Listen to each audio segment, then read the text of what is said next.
Good morning, Mr. William. Good. No, it's not a good morning, Mark. It's freezing cold. It was 2 degrees here in Geelong, and I heard on the radio that somewhere it was -6. And then on top of that, I don't know if you're listening to the radio this morning coming to this podcast, but the Monash Freeway is closed. The Geelong Freeway, there's been a crash at Avalon Airport. All I can say is thank God we live in Geelong, a good regional city. So who's our guest today, Bill?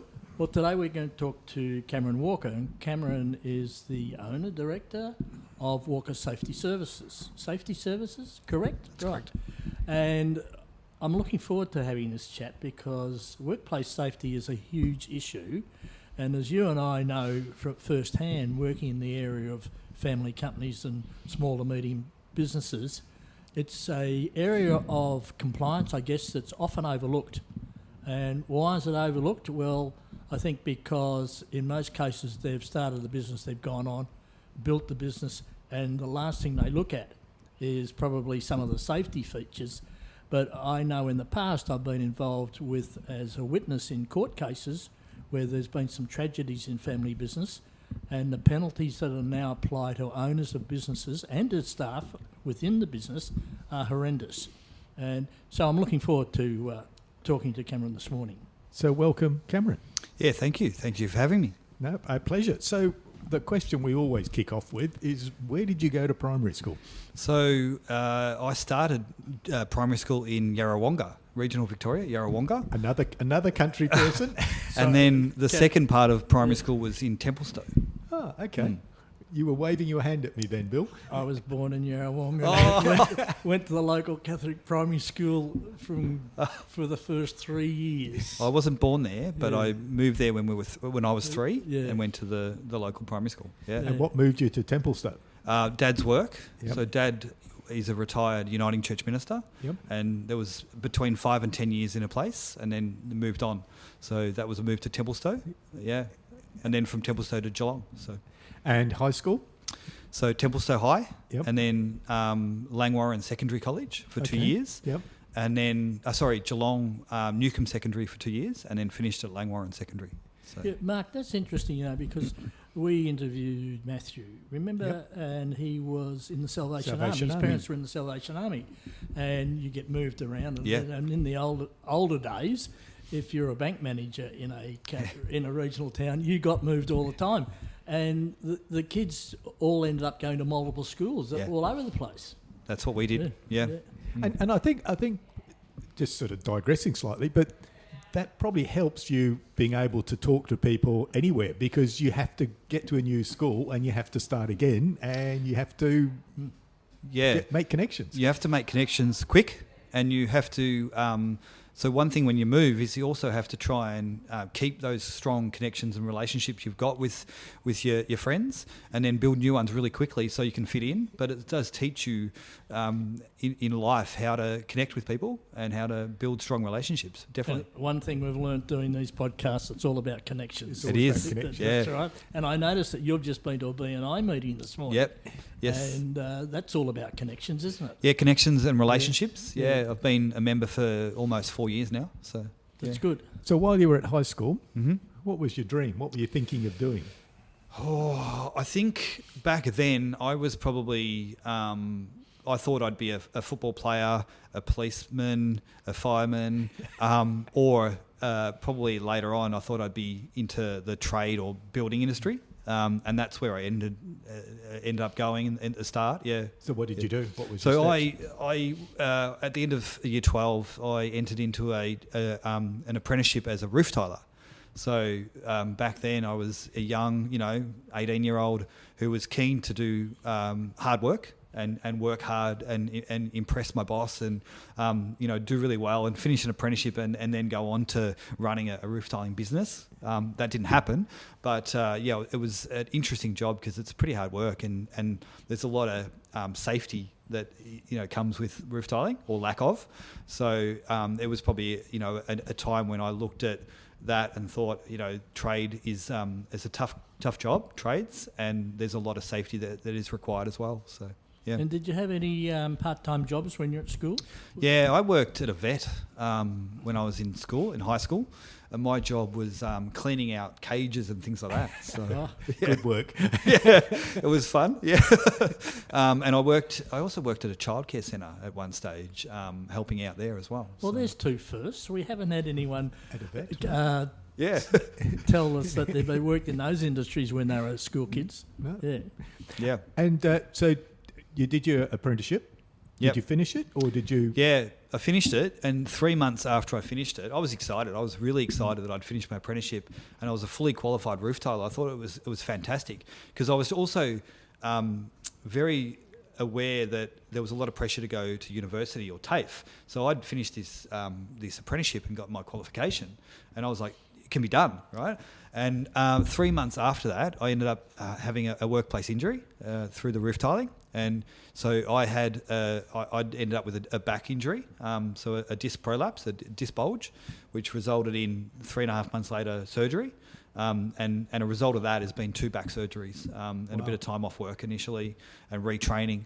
And that sort of helped me see the impact of a workplace injury on people, not just their work, how does this impact you in your work and not being able to work, but it has a huge impact on your whole life. Yeah. Well, we talk about tipping points, but unfortunately this was a Cameron's tipping is a more point. painful one. Yeah, Yeah. that probably certainly you didn't need, but it did tip you into a different direction and to where you are today.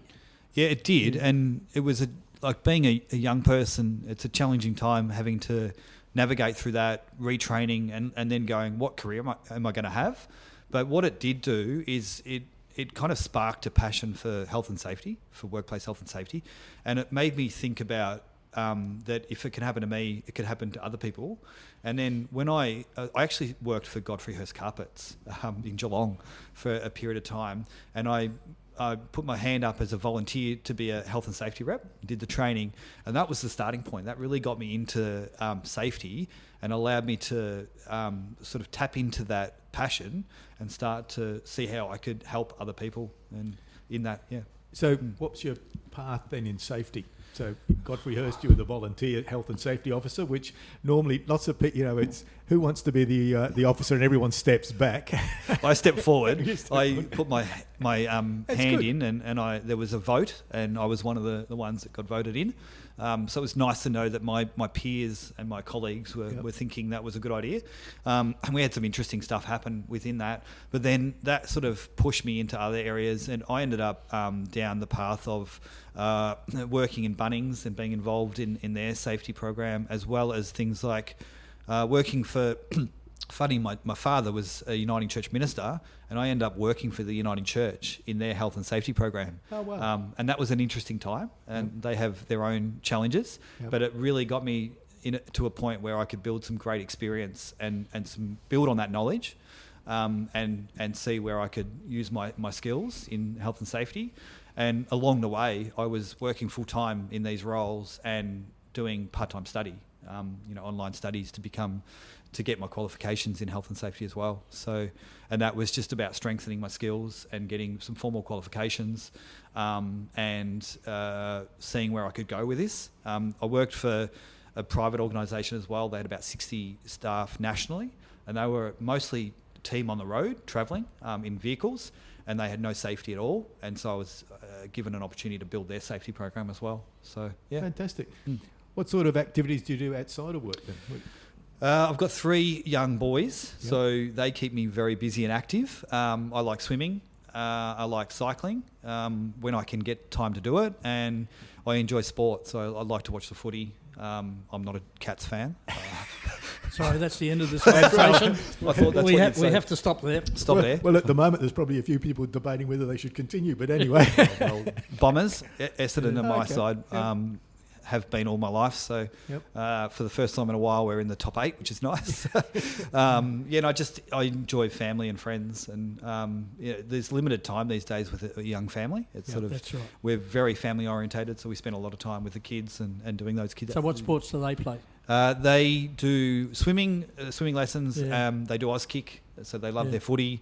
Into a bit of basketball, and any opportunity to get out and throw or hit or kick a ball, or jump on a bike or a scooter. Good. So when did you decide to start your own business? What led into that? I think there was a time when I was working in safety, and I realised there was a lot of challenges working internally for an organisation. There was a lot of roadblocks, a lot of brick walls where it was very hard to get change, and it was very hard to achieve good results in safety. And that was due to internal politics and approvals from people. And I got thinking about how I could potentially reach more people and help more people. And part of that is about trying to make sure more people are safe and don't get injured or ill, get ill from certain things as well. And so there was a turning point where I just sort of said, how can I turn this from just working for one organisation to helping multiple organisations? And I had the idea, and I started thinking about that idea, and my wife was the one who pushed me and said, don't have an idea, let's go and do the business and start the business. And so we created it. And at the time, I was really lucky to secure one client, which was a developer who needed some safety help. And that was about 4 days a month. So it wasn't enough to go, I can start a business and be full-time. But eventually I had to make that leap into the business full-time. And that was an interesting time of leave a secure job with good money into a business and try and grow it. So how long ago was that?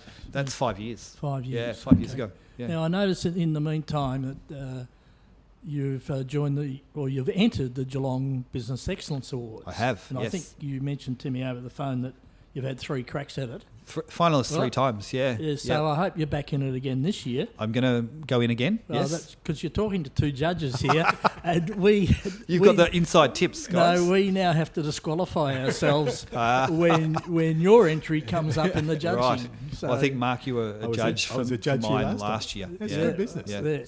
So tell us about Walker Safety Services. How many people have you got working for you now? What's the... Yep. Including me, I think there's 6 in the team. We've got a guy full-time based in WA working for some of our clients over there. That's good. So interstate as well. Yeah, and excellent. We've got some stuff. We've got a little bit of work in Queensland that we do mostly remotely, and some clients in South Australia. And then we're starting to get some stuff that is going to generate in New South Wales as well. So there's a lot of work going on around national growth for the business and how we can work that. So 6 in the team. I think we've got about 270 clients we work with now.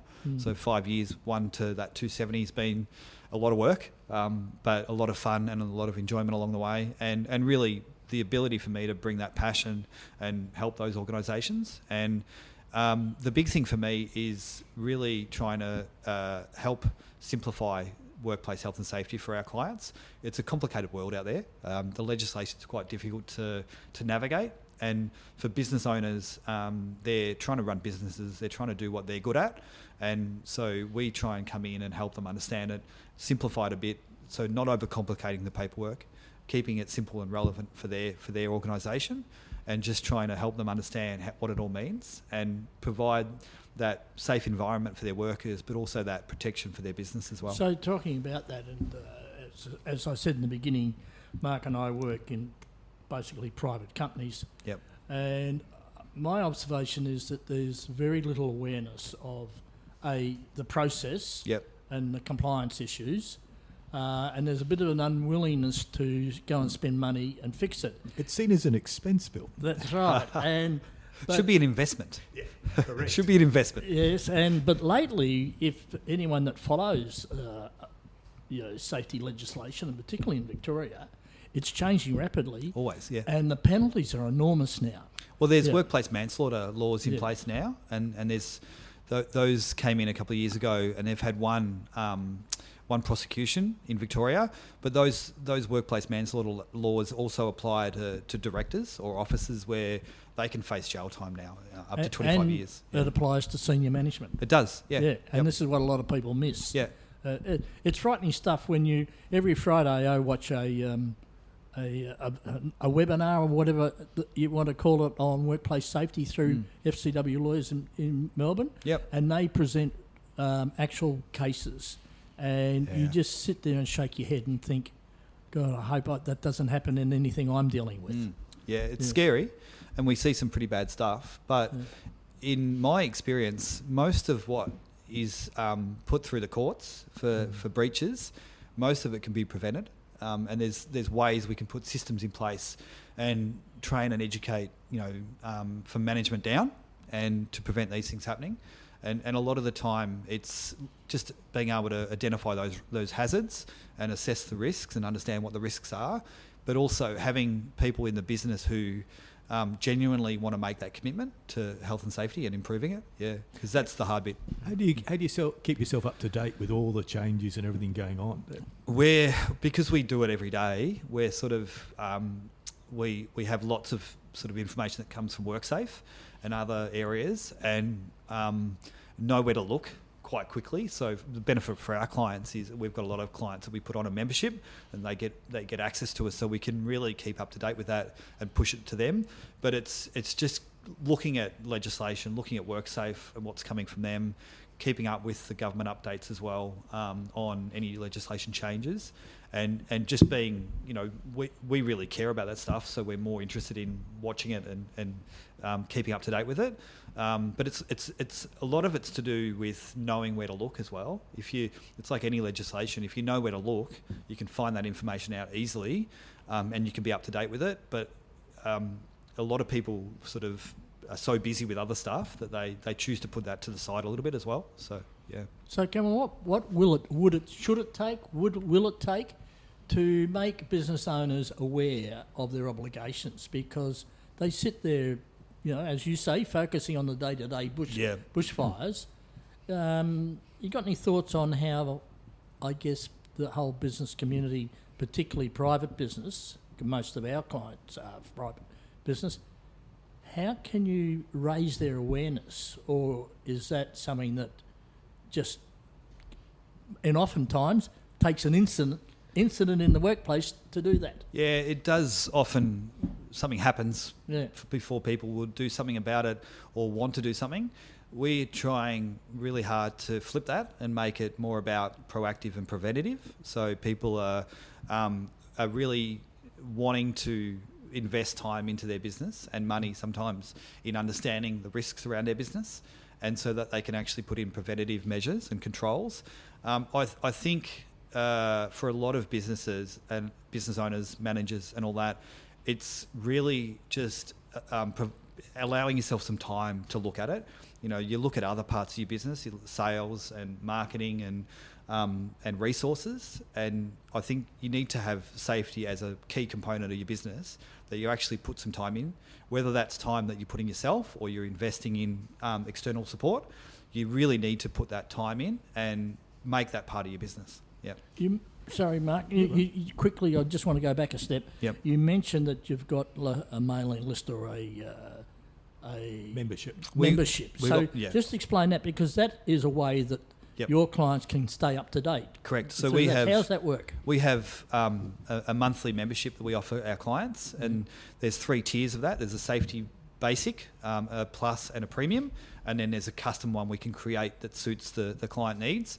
But that's basically where they get access to a resource. So they get access to us as a safety resource, where they can use our expertise for advice and support. We've got a client just down the road here who have some challenges going on, so they can actually benefit from that, where they can call us, email us, get us to go down there, and we can work through that very specific challenge and help them out. And sometimes with those clients too, they might get a work cover claim that gets submitted. We can actually help them understand how that works.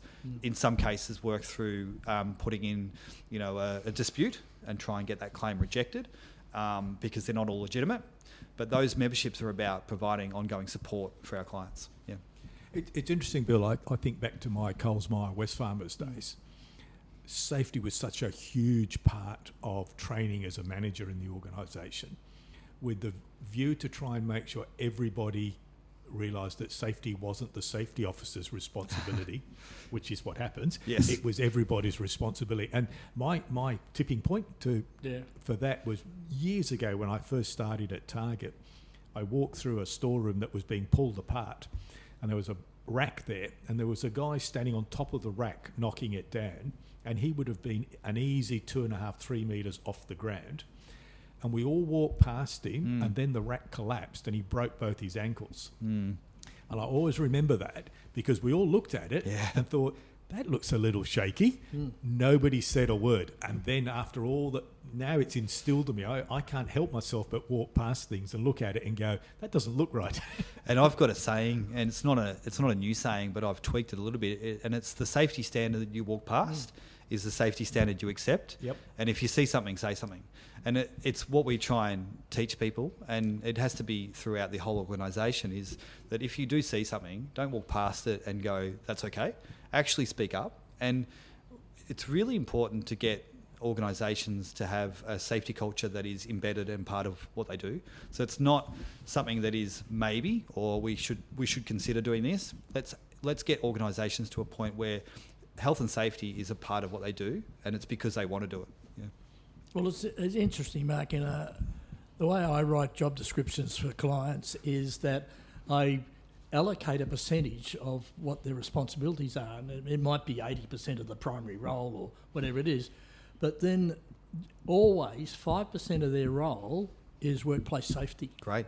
And and then I've got one recently where I've asked every member of that company to do a safety walk once a week. Only one person's done it.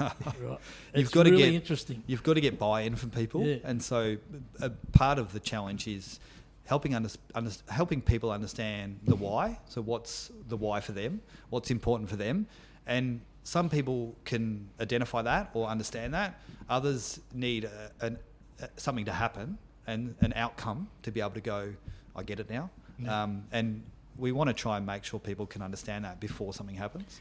I'll tell you how anal I am about this stuff. If I'm walking through my local supermarket and I see something on the floor, I pick it up because it's instilled in me that slips and falls and all those sorts of things. And the hard part is getting everybody in the business to buy in. So a question for you, what's the top three things that you tend to find are the main problems within a business that you go into? Without naming the business, but what are the top three things that you walk in and go, yep, another one? So one of the big ones is the either outdated or lack of safety documentation. That's probably one of the biggest ones we find. It sounds very simple, and it sounds, for a lot of people, it's like, do I really need it? Yes, you do. You need to have some information, instruction, and training that you can provide people, and that's a great way to do it. Policies and procedures and safe work instructions. So that's probably one of the biggest ones we find. And then the things like trip hazards and slips and falls is probably a really common one in just about any business. And we can walk into a dental practice, we can walk into a standard office or an architect firm, a small business like that, and we can find those little things, even in restaurants and stuff like that. And probably the other one is when we start to look at our construction and manufacturing clients, it's that high-risk stuff, working heights and plant and equipment. It's funny, walking down the road yesterday, there was a house near me being constructed, and they were lifting the corrugated iron or the whatever up for the roof. Yeah. And there was a guy standing on top of the framing, and the safety rail was the next level down. Yeah. And I looked at it and thought, you should have a safety rail on here. Later in the afternoon, I came past, the safety rail had been extended and was all the way around. But they hadn't put it in place while they were lifting and causing the risk. And that's common. We see that where that happens after something's already been done. Like they've done some work, someone's at risk of falling, and then later on they put the protection in. Okay, can we go back again to another part we briefly mentioned before? The legal liability now on senior managers working in businesses. Yep. And as we know, there's been a couple of court cases, and I saw recently that an HR manager was fined $90,000 because she was held responsible along with the director, and it was a serious accident. So can you just briefly what are the repercussions around that? How does that work, and how does a senior employee become liable? Well, basically, if someone in the organisation has decision-making abilities, and they make a decision or they make a lack of decision, so they might decide not to do something, or they might make a decision that results in an incident, injury, then they can be held liable along with the organisation. So the big thing there is understanding what your responsibilities are and what your legal obligations or duties are. And a lot of the time we find these things happen is because those people don't fully understand what their legal duties are under the OHS Act and the regs. And so they're not making informed decisions. They're making decisions or lack of decisions without really understanding what that's going to result in. So it's super important that people either find out what their legal duties are or get some good advice. Yep. And that's the key, good advice. We know who they can go to. We know who they mate? can go to. So that leads nicely to, Cameron, how do people get in touch with you? So we do have Facebook and Instagram and our website, so people can reach out. And I think, Bill, you contacted us through the website, through our contact page. So that's Walker Safety Services. WalkerSafetyServices.com. Yep. And extension of that is my email is just Cameron@WalkerSafetyServices.com. So anyone can email me anytime. And so if anyone connects through those methods, we'll respond to that and find out a little bit more about what they're looking for and what their needs are and how we might be able to help. And in most cases, we can either provide some advice, help them out, or find someone else who can. Fantastic, Cameron. That was very informative. So thank you very much. Thanks for having me. Thank you, Cameron. Yeah. It's OH&S or Workplace Safety scares the daylights out of me. Okay, thank you again for allowing us to come and interview you. Thanks, Cameron. Thank you both.